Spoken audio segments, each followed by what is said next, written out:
তো first of all, no offence, আমি কোনো মুক্তিযোদ্ধা কোটাধারী কোনো মানুষের বিরুদ্ধে কোনো কথা বলতেছি না। আমি কারো এগেনস্টও যাইতেছি না। আর এমন না যে আমার এরে ভাল লাগে ওরে ভাল লাগে না, এরকম কিছু না। কিন্তু 30% জিনিসটা একটু বেশি হয়ে গেল না? আর একটা জিনিস হচ্ছে, শুধুমাত্র যাদের মুক্তিযোদ্ধা কোটা আছে তাদের পুরোপুরি যে যুদ্ধ করছে এমনটা না। অনেকেই আছে যুদ্ধের সার্টিফিকেট নেয় নাই।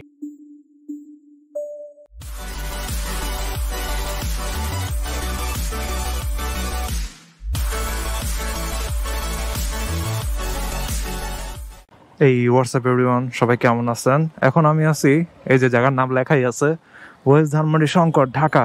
এখন বের হয়ে যাচ্ছি একটু হাজারীবাগের নতুন যে গরুর হাটটা হয়েছে ওইটার সামনে দিয়ে যাব। তবে মাত্র গরুর হাট হয়েছে আর কি, অত বেশি গরু এখন আসে নাই, জাস্ট 4-5টা গরু আছে। আজকে হয়তো আরো বাড়তে পারে। এই মাত্র জাস্ট বৃষ্টি হইলো, আধা ঘন্টা আগেই বৃষ্টি শেষ হয়েছে, এজন্য এখনো রাস্তা পুরাই ভিজা টেজা। আর এই যে হলুদ কালারের লাইন গুলো দেখতেছেন না, এগুলোর উপর দিয়ে ভুলেও এরকম টার্ন নিতে যায় না, কাত হইতে যায় না, ঠিক আছে? কারণ এগুলোর উপরে স্কিড করতে পারে। সো একটু তাড়াহুড়োর মধ্যে আছি, রাশের মধ্যে আছি, কারণ মোটরসাইকেলের ঘড়িতে বাজে 6টা, অলরেডি সন্ধ্যা হয়ে গেছে। আর আমার 6টার মধ্যে যাওয়ার কথা। তবে অত বেশি রাশও করা যাবে না, দুইটা কারণে। একটা হচ্ছে রাস্তা পুরা ভেজা, তো রাশ করতে গেলে পরে টার্ন টুন নিতে নিলে যাবো পয়রা। আর আরেকটা কারণ হচ্ছে, দরকার নেই ভাই, আপনার যত ইমার্জেন্সি হোক আপনি রাশ করেন না। একটা ঝামেলা কাটাইতে যায় তখন 10টা ঝামেলায় পড়বেন। তো একটা ছোট্ট জিনিস নিয়ে কথা বলবো, যদিও আসলে এটা নিয়ে আমার কথা বলতে কোনো ইচ্ছা করে না। ওইটা হচ্ছে কোটার বিড়ম্বনা, মুক্তিযোদ্ধা কোটা নিয়ে গ্যাঞ্জাম। সরকারি চাকরির কোনো পরীক্ষা আমি কখনো দেই নাই। আমার প্ল্যানিং হচ্ছে, যদি আমি যাইতে পারি, যদি আমি দেশ ছাড়তে পারি তাহলে তো হইলই। আর যদি দেশ ছাড়তে না পারি হয়তো টেক্সটাইল সেক্টরেই ঢুকে যাব। অ্যান্ড নতুন শুনতেছি যে 30% মুক্তিযোদ্ধা কোটার ভিতরে থাকবে, তার মানে বিশাল একটা পোর্শন। কিন্তু 30%, তার মানে 100 জন যদি পায় তার ভিতরে 30 জনই মুক্তিযোদ্ধা কোটা দিয়ে ঢুকে যেতে পারবে। আর বাকি হচ্ছে মেধা কোটা, বাকিরা চান্স পাইছে, পরীক্ষা টরীক্ষা দিয়ে চান্স পাইছে। আর অন্য 30% হচ্ছে মুক্তিযোদ্ধা কোটায় যারা আছে তাদের র্যাঙ্কিং এর ভিত্তিতে তাদেরকে দিয়ে দেওয়া হবে আর কি। So that's really sad news for those people who are taking preparation for this for a very long time. ওরে ভাই, আজকে এত গ্যাঞ্জাম কেন? আরে গ্যাঞ্জাম না, কি বলি, জ্যাম। ওই কোটার গ্যাঞ্জাম বলতে গিয়ে জ্যাম রে আমি গ্যাঞ্জাম বলে ফেলছি। তো first of all, no offence, আমি কোনো মুক্তিযোদ্ধা কোটাধারী কোনো মানুষের বিরুদ্ধে কোনো কথা বলতেছি না। আমি কারো এগেনস্টও যাইতেছি না। আর এমন না যে আমার এরে ভাল লাগে ওরে ভাল লাগে না, এরকম কিছু না। কিন্তু 30% জিনিসটা একটু বেশি হয়ে গেল না? আর একটা জিনিস হচ্ছে, শুধুমাত্র যাদের মুক্তিযোদ্ধা কোটা আছে তাদের পুরোপুরি যে যুদ্ধ করছে এমনটা না। অনেকেই আছে যুদ্ধের সার্টিফিকেট নেয় নাই। আমি আমার নিজের কথাই বলি, আমার নানারা আর কি, তাদের যত ভাইরা আছে, নানারা যতজন আছে সবাই যুদ্ধে গেছে। অ্যান্ড আমার নানাদের সবারই গায়ে এদিক ওদিক গুলির দাগ, মুক্তিযুদ্ধের বিভিন্ন ক্ষত বিক্ষত অনেক স্পটস আছে, অনেক প্রমাণ আছে, অনেক যুদ্ধের কাহিনী তারা বলে। অ্যান্ড নানা ছিল তখন পুলিশ, অলরেডি ডিউটিতে তো ছিলই, তারপরে তাকে আবার যুদ্ধেও পাঠানো হয়েছে। অ্যান্ড সে মেইনলি হচ্ছে বরিশাল, ভোলা, ওই সাইড গুলাতে ছিল। ভোলার অনেক কাহিনীও সে আমাদেরকে শোনাইছিল। তো আমার নানা বাড়ি বরিশাল, তো আর দাদা বাড়ি হচ্ছে চাঁদপুর। সো নানাকে ভোলা, বরিশাল ওই সাইডটাতে দিছিল। অ্যান্ড জিনিসটা হচ্ছে, যুদ্ধের পরে নানারা তার ভাইরা কেউই সার্টিফিকেট নিতে যায় নাই। জিনিসটা হচ্ছে, ওই সময় এত কিছু কি তাদের মাথায় আছে নাকি? অনেকে সার্টিফিকেট নিতে গেছে, অনেকে সার্টিফিকেট নিতে যায় নাই।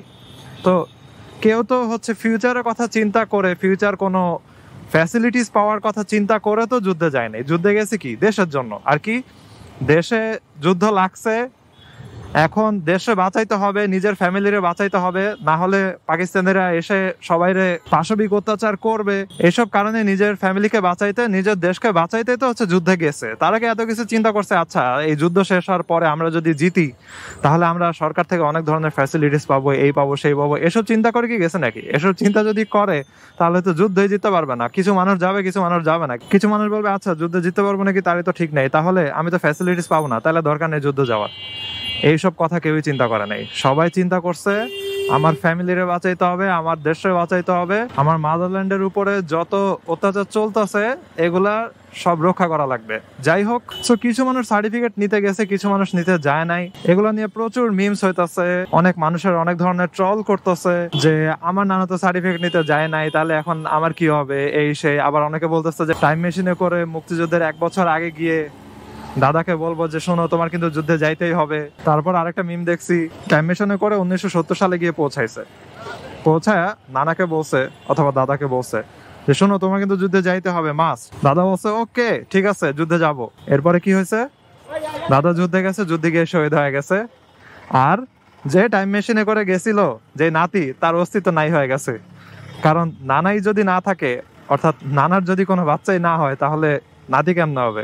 সো এসব বিভিন্ন টাইপের ট্রল পোস্ট দেখতেছি। আবার এক জায়গাতে লিখছে যে ফাইট ফর দ্য কান্ট্রি, ওখানে ক্রস দিয়ে রাখছে, ফাইট ফর দ্য কোটা ওইখানে টিক দিয়ে রাখছে।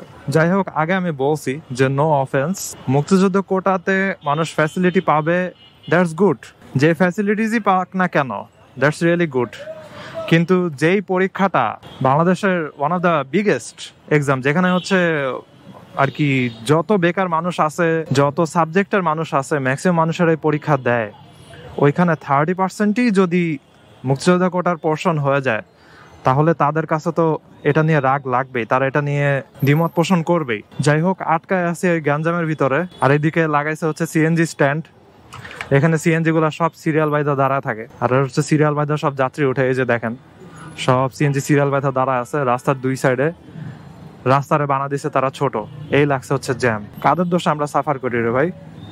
আর পিছে আবার আরেক সাইকেল দিতেছে আমার গুতা। যাইতেছি সিএনজি এর সিরিয়াল শেষ হয় না। ওই যে আরেক সিএনজি আবার সামনে নিচে ইউটার্ন, এগুলা সব ওদিক থেকে আসে, আইসা ঘুরে এদিকে আসে। যাই হোক, যেই পরীক্ষায়, যেসব সরকারি পরীক্ষা মানুষ বছরের পর বছর প্রিপারেশন নিছে, এবছর পায় নাই, আবার পড়ালেখা করে পরের বছর দিছে, সারাদিন ধরে পড়তেছে, ভোরবেলা থেকে পড়া শুরু করে। বিভিন্ন ভিডিওতে দেখি ঢাকা ইউনিভার্সিটির লাইব্রেরিতে ভোরবেলাতে জ্যাম টাইম লাগা যায়, ক্রাউড হয়ে যায় প্রচুর। তো এত বড় কম্পিটিশনের পরীক্ষাতে যদি 30%ই কোটা থেকে হয়ে যায়, এটা নিয়েই তো হচ্ছে তাদের যত আক্ষেপ। আর একটা জিনিস হচ্ছে, যাদের মুক্তিযোদ্ধা কোটা নাই, তারা যে কাওয়ার্ড অথবা তাদের দাদা নানা যে কাওয়ার্ড ছিল এমনটা না।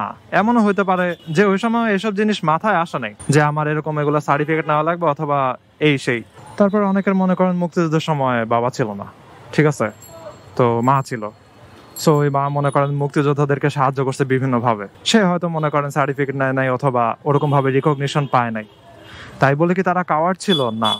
যুদ্ধের সময় ম্যাক্সিমাম মানুষেরাই, এক্সেপ্ট যারা রাজাকার ছিল আর কি, এছাড়া ম্যাক্সিমাম মানুষেরাই কোনো না কোনো ভাবে মুক্তিযোদ্ধাদেরকে হেল্প করার ট্রাই করছে, প্রকাশ্যভাবে অথবা লুকায়, যেভাবেই হোক, খাবার দাবার দিয়ে অথবা ধান চাল দিয়ে অথবা আশ্রয় দিয়ে, যেভাবেই হোক মুক্তিযোদ্ধাদেরকে হেল্প করার ট্রাই করছে। সো তারা কাওয়ার্ড ছিল না, ঠিক আছে। কিন্তু তাদের যে নাতি নাতনিরা আছে, তারা এখন মুক্তিযোদ্ধা কোটা নাই, এজন্য ফ্যাসিলিটিস পাবে না। আসলে that's kind of not fair. যাই হোক, এই জিনিসটার পর থেকে আর কি প্রচুর পরিমাণে মানুষেরা মিমস করতেছে, ট্রলস করতেছে, একজন আরেকজনের উপরে আক্ষেপ প্রকাশ করতেছে, যার মুক্তিযোদ্ধা কোটা আছে, যার মুক্তিযোদ্ধা কোটা নাই, এটসেট্রা এটসেট্রা। তো যাই হোক, সাইকেল আমার কোনো সাইড দিতেছে না। ও রে সাইকেলে তো পুরাই বাউলি টাউলি মাইরা যাইতেছে। Nice nice, keep it up bro. তার উপরে দুই সাইডে দুই ব্যাগ নিয়ে যাইতেছে, দুই সাইডে দুই সিমেন্টের ব্যাগ। কি আছে এগুলোর ভিতরে কে জানে? এমন ভাবে এরকম এরকম করে যাইতেছে। থাক ভাই, তাকে আমার ওভারটেক করার দরকার নাই, ওসব চিবাচাবের ভিতরে। আমি তার স্পেস দিয়ে যাই, পরে দেখা যাবে যে তার বস্তাগুলো আইসা পড়ছে আমার বাইকের উপরে। হোয়াট এভার, চলে আসছি ট্যানারি মোড়ের সামনে। প্রচুর ওভারটেক করা রিক্সা, ওভারটেক করা সিএনজি, এগুলোর ভিড় পার করে ফাইনালি আমি চলে আসছি হাজারীবাগের কাছে। মোটরসাইকেলের ঘড়িতে বাজে 6:15। আর এই যে টিনের বেড়া দাও দেখতেছেন না, এর ওই সাইডে পুরাটাই করে ফেলছে হচ্ছে গরুর হাট। আমি দেখাইতেছি আপনাদেরকে, এখান দিয়ে পুরাই খোলা আছে, একদম জাস্ট বাঁশ দেওয়া আছে, কোনো টিন টুন দেওয়া নাই। এই যে আচ্ছা, ছোট্ট একটা ছাউনি করা হয়েছে, ওইটার ভিতরে এখন অলরেডি গরু টরু আসছে কিছু, ওইটা আস্তে আস্তে বড় করবে। লাইটিংও করা মোটামুটি তাদের ডান। আজকে কালকের ভিতরে দেখা যাবে যে গরু টরু নিয়ে ভরে যাবে। আর আমার একজন স্টুডেন্ট যেদিকে থাকে, ও বললো রাস্তায় নাকি ছাগল রাখবে আর ভিতরে নাকি গরু রাখবে, তাহলে তো রাস্তাও ব্লক হয়ে যাবে। আমি কয়দিন পরে এখান দিয়ে কেমনে যাবো? এর নিয়ে তো টেনশনে পড়ে গেলাম আমি। যাই হোক, আজকের ভিডিওটা এখানে শেষ করি। I hope you guys like this video, and if you are watching me for the first time, you can kindly subscribe. Quota নিয়ে গ্যাঞ্জাম, মানুষদের মধ্যে ঝগড়াঝাটি বাংলাদেশে বছরের পর বছর চলতেছে। জানি না এগুলার কবে সমাধান হবে, জানি না এগুলো কবে ঠিক হবে। যাই হোক, সি ইউ নেক্সট ওয়ান। সবাই ভালো থাকেন, সাবধানে রাইড করেন, টাটা।